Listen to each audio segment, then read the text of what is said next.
നമുക്ക് സേമിയ പായസം ഉണ്ടാക്കിയാലോ? അതും വെറും സേമിയ പായസമല്ല, ലെറ്റ്സ് മേക്ക് കാരമലൈസ്ഡ് സേമിയ പായസം. ഇത് ഞാനല്ല കേട്ടോ ഉണ്ടാക്കിയത്, ഓനാണ് ഉണ്ടാക്കിയത്. ഞാൻ ജസ്റ്റ് വോയിസ് ഓവർ ചെയ്യുന്നതേ ഉള്ളൂ. അപ്പോൾ നമുക്ക് സേമിയ ആദ്യം സെറ്റാക്കാം. നമ്മൾ ഓൾറെഡി റോസ്റ്റഡ് സേമിയയാണ് മേടിച്ചത്. നമ്മളതൊന്നുകൂടെ റോസ്റ്റ് ചെയ്ത് and then let's add some milk and let it boil. Okay, അപ്പോൾ ബോയിൽ ആകുന്ന ടൈമിൽ നമുക്ക് കാരമൽ ഉണ്ടാക്കാം. അതിന് ആവശ്യത്തിന് ഷുഗർ ആഡ് ചെയ്ത് കുറച്ച് നേരം സ്റ്റർ ചെയ്തുകൊണ്ടിരിക്കുക.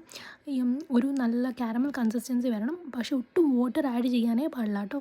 വൺസ് കാരമൽ ആയി കഴിയുമ്പോൾ let's add to the semiya and milk. അത് നന്നായിട്ട് ഇളക്കണം, ഒട്ടും കട്ട പിടിക്കാതെ ശ്രദ്ധിക്കണം.